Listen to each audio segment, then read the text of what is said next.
పెద్దపల్లి పట్టణ కేంద్రంలోని police station ప్రహరీ గోడను శాంతి భద్రతల పరిరక్షణకు నేరాల నియంత్రణకు సీసీ కెమెరాలను బుధవారం రోజున సిపి, డీసీపీ, ఏసీపీ, ప్రజా ప్రతినిధులు, పోలీస్ అధికారులతో కలిసి ప్రారంభించిన తెలంగాణ ప్రభుత్వ విప్ పెద్దపల్లి శాసనసభ్యులు చింతకుంట విజయరమణారావు. ముందుగా ప్రభుత్వ విప్ ఎమ్మెల్యే విజయరమణారావుకి స్వాగతం పలికిన పోలీస్ అధికారులు. తదుపరి పోలీస్ సిబ్బందికి సిపితో కలిసి హెల్మెట్లను పంపిణీ చేయడం జరిగింది. ఈ సందర్భంగా ప్రభుత్వ విప్ మాట్లాడుతూ దొంగతనాలు, హత్యలు, ఇతరత్ర సంఘటనల్లో వెంటనే నిందితులను పట్టుకోవడంలో పోలీసులు టెక్నాలజీని బాగా వినియోగించుకుంటున్నారని అభినందించారు. ప్రజా పాలనలో శాంతి భద్రతల పరిరక్షణకు అధిక ప్రాధాన్యత ఇస్తున్నట్టు చెప్పారు. ఇందులో భాగంగా అవినీతికి తావు లేకుండా పోలీస్ అధికారులకు పోస్టింగులు ఇవ్వడం జరుగుతుందని స్పష్టం చేశారు. దీనివల్ల పోలీస్ స్టేషన్ లో అవినీతి అనేది లేకుండా పోయిందని చెప్పారు. పెద్దపల్లి జిల్లా కేంద్రంలో 4 పోలీస్ స్టేషన్లకు కొత్త భవనాలు నిర్మించనున్నట్టు చెప్పారు. అలాగే ఏసీపీ కార్యాలయానికి కూడా నూతన భవనానికి కృషి చేస్తానని హామీ ఇచ్చారు. ఈ కార్యక్రమంలో పోలీస్ అధికారులు, మున్సిపల్ చైర్మన్, కౌన్సిలర్లు, పలు గ్రామాల సర్పంచులు, కాంగ్రెస్ నాయకులు, కార్యకర్తలు తదితరులు పాల్గొన్నారు. చాలా సంతోషం. ఎందుకంటే ఇవాళ టెక్నాలజీని వాడుకోవాల్సినటువంటి అవసరం ఉంది. ఆ టెక్నాలజీని వాడుకునే విషయంలో మరి మన సిపి గారు ముందున్నారని చెప్పి నేను భావిస్తా ఉన్నా. ఎందుకంటే ఇంతకుముందు 65-70 కెమెరాలు ఉంటే అలా దాదాపు 25 కెమెరాలు పనిచేయకుండా ఉండి మరి వాటిని రిపేర్ చేసుకుంటూ కొత్తగా మళ్ళీ 65-70 కెమెరాలు యాడ్ చేసి కొత్త కెమెరాలు యాడ్ చేసి ఇవాళ పెద్దపల్లి పట్టణంలో మరి ఎటు నుంచి ఎవరు వస్తూ ఉన్నారు, పట్టణంకి వెళ్ళి ఎవరు బయటకు వెళ్తా ఉన్నారు, మరి ఎప్పటికప్పుడు పోలీస్ స్టేషన్లో ఒక నిఘా పెట్టి మరి అప్రమత్తం ఉండాలన్నటువంటి ఆలోచనతో మరి ఈ కార్యక్రమానికి శ్రీకారం చుట్టడం అనేది ఇది చాలా శుభ పరిణామం. ఇది హర్షించదగ్గ విషయం. ఎందుకంటే మనం లాస్ట్ టైం మనం చూసాం కరీంనగర్లో పట్టపగలు కాదు, ఉదయం 10 గంటలకు 9 గంటలకు, ఉదయం 11 గంటలకు బ్యాంకులు తీసేదే 10 గంటలకు, 11 గంటలకు వచ్చి మరి ఏదైతే బ్యాంకులు దొంగలు పడి పిస్తూల్తో బెదిరించి కాల్పులు జరిపి మరి వాళ్ళు అక్కడ ఉన్నటువంటి ఆ సొమ్మునంతా కూడా దోసుకొని పోవడం జరిగింది. అంటే నగల దుకాణం అనుకుంటా, బంగారీ జ్యువెలరీ షాప్లో మరి అటువంటిది జరగద్దు, అటువంటిది జరగడానికి అవకాశం ఉండద్దు అంటే తప్పకుండా సీసీ కెమెరాలు అనేటువంటి అవసరం.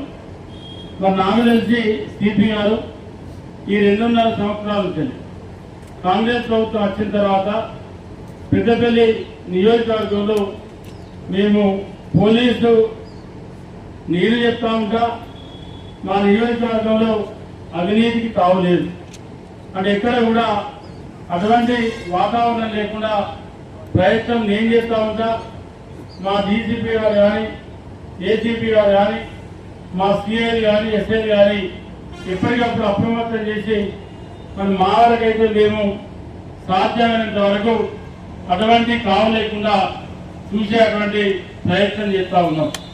ఎందుకంటే ఇవాళ మేము ఇంత చేయంగా కూడా అక్కడక్కడ జరుగుతూ ఉన్నాయి కావచ్చు, కానీ మా దృష్టికి వచ్చినప్పుడు మాత్రం వాటిని ఖచ్చితంగా కంట్రోలింగ్ చేసేటువంటి ప్రయత్నం చేస్తూ ఉన్నాం. ఎందుకంటే ఇవాళ ఎస్ఐలకు కానీ, సిఐలకు కానీ, ఇవాళ హెడ్ కానిస్టేబుల్ కానీ, ఏఎస్ఐ కానీ, కానిస్టేబుల్ కానీ ఎవరి దగ్గర ఒక నయా పైసా ఖర్చు లేకుండా, ఎవరికి ఎలాంటి ఇబ్బందులు లేకుండా ఇవాళ మీ ద్వారా వాళ్ళకు నేను మీకు రిఫర్ చేయగానే మీరు పోస్టింగ్లు ఇస్తా ఉన్నారు. పోస్టింగ్లు ఇస్తే వాళ్ళని నేను చెప్పేది ఒక్కటే, మీరు ఇక్కడ రూపాయి ఖర్చు లేకుండా మీరు ఇక్కడ డ్యూటీలో జాయిన్ అవుతా ఉన్నారు. మీకు ఏ ఇబ్బంది లేదు. మీరు అవినీతికి కావలేకుండా మీ ఉద్యోగ ధర్మాన్ని పాటించాలని చెప్పి నేను ఎప్పటికీ చెప్తా ఉంటా. దాన్ని మీరు సిపిగా మీరు వచ్చిన తర్వాత మీరు కూడా మీ పనితీరుతో మీకున్నటువంటి ఒక మంచి ఐపీఎస్ ఆఫీసర్గా మరి ఎక్కడెక్కడైతే గతంలో వరంగల్ పనిచేసినా అంతకుముందు మీరు ఎక్కడెక్కడ అక్కడ బెల్లంపల్లి కూడా ఏది అడిషనల్ ఎస్పీగా పనిచేయాల్సి అనుకుంటాను. పిల్లలు చేసిన సరే మీరు ఎక్కడెక్కడ చేసినా కూడా మరి మీరు అక్కడ పోలీసుకు అనేది చేసే విధంగా మీరు ప్రయత్నం చేసిండ్రు, పనిచేసిండ్రు. మీ పర్ఫార్మెన్స్ కూడా బాగుంది అని చెప్పి మీరు వచ్చే ముందు విన్నాం. మీరు వచ్చినాక కూడా చూస్తూ ఉన్నాం. మరి మా పెద్దపల్లి పోలీసు అయితే సమర్థవంతంగా పనిచేస్తూ ఉన్నారు. ఇంకా కూడా సమర్థవంతంగా పనిచేయాలని చెప్పి కోరుకుంటా ఉన్నా. ఎందుకంటే మీకు ఒక చిన్న ఉదాహరణ చెప్తే చివరగా ఒకరోజు సంవత్సర కాలం దాటిపోయింది. మనం సుల్తానాబాద్ దగ్గర ఒక రైస్ మిల్లో ఒక బీహారీ లేబరు ఒక 3 ఏళ్ల పాప మీద అఘాయిత్యం చేసి మనం మటన్ చేయడం జరిగింది. దాన్ని ప్రతిపక్షాలు కాపుకొని కూర్చున్నాయి. మాకేమైనా అవకాశం దొరికితే మాట్లాడడానికి, మేమన్నా దుమ్ము వేయడానికో లేదు రౌతులు వేయడానికో మేము ఏదైనా చేస్తామని చెప్పి ప్రతిపక్షాలు ఎదురు చూసినాయి. కానీ ఇక్కడ ఉన్నటువంటి మా ఏసీబీ పుస్తకాలు కానీ, మరి అప్పుడున్నటువంటి సిఐ సుబ్బారెడ్డి గారు కానీ, అప్పుడున్నటువంటి ఎస్ఐ శ్రావణి కానీ వీళ్ళు మరి అది జరిగినటువంటి తర్వాత 5-6 గంటల లోపలనే నిందితుడిని పట్టుకోవడం, మనకి బయటి ప్రపంచానికి పూర్తి స్థాయిలో సమాచారం ఇట్లా జరిగింది అని చెప్పి తెలిసే లోపే మరి నిందితుడిని పట్టుకోవడం అనేది అది పెద్దపల్లి పోలీసుకు గర్వకారణంగా భావిస్తా ఉన్నా. అంటే ఇంతకంటే ఎక్కువ మనం అడ్మినిస్ట్రేషన్ గురించి చెప్పాల్సిన అవసరం లేదు.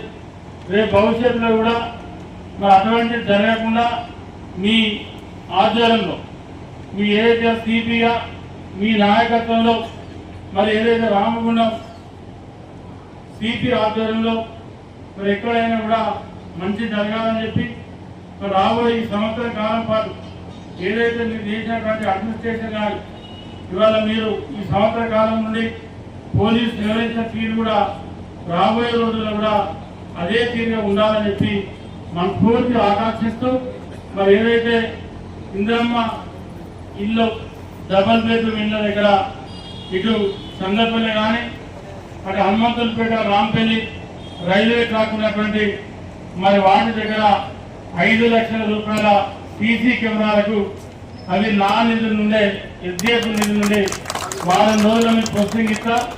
మీరు ఎవరైనా కాంట్రాక్టర్ పెట్టి మీరు సీసీ కెమెరాలు ఏర్పాటు చేసుకోవాల్సిన కోరుతూ మరి కార్యక్రమంలో పాల్గొనిపోయినటువంటి మీ అందరికీ తప్పకుండా ఏసీపీ ఆఫీస్ కూడా ఇప్పుడు ఎందుకంటే ఇంతకుముందే సిపిఆర్తో అదే విషయం ఏసీపీ ఆఫీస్ గురించి మాట్లాడలే కానీ పోలీస్ స్టేషన్ల గురించి మాత్రం మాట్లాడినా.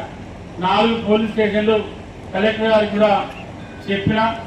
మరి ఎక్కడెక్కడో ల్యాండ్ తొందరగా దొరకబట్టి మనం చేస్తే ముఖ్యమంత్రి గారికే 20 రోజుల కింద లెటర్ ఇచ్చిన, మళ్ళీ కొత్త డీజీపీ గారు వచ్చినాక కూడా వారికి కూడా కలిసి ముఖ్యమంత్రి గారు లెటర్ వచ్చిందని వారు చెప్పారు. నాకు త్వరలో రాబోయే ఒక 2-3 మాసాలల్లా 4 కొత్త బిల్డింగ్లు మన పెద్దపల్లి 4 పోలీస్ స్టేషన్లకు శాంక్షన్ కాబోతా ఉన్నాయి.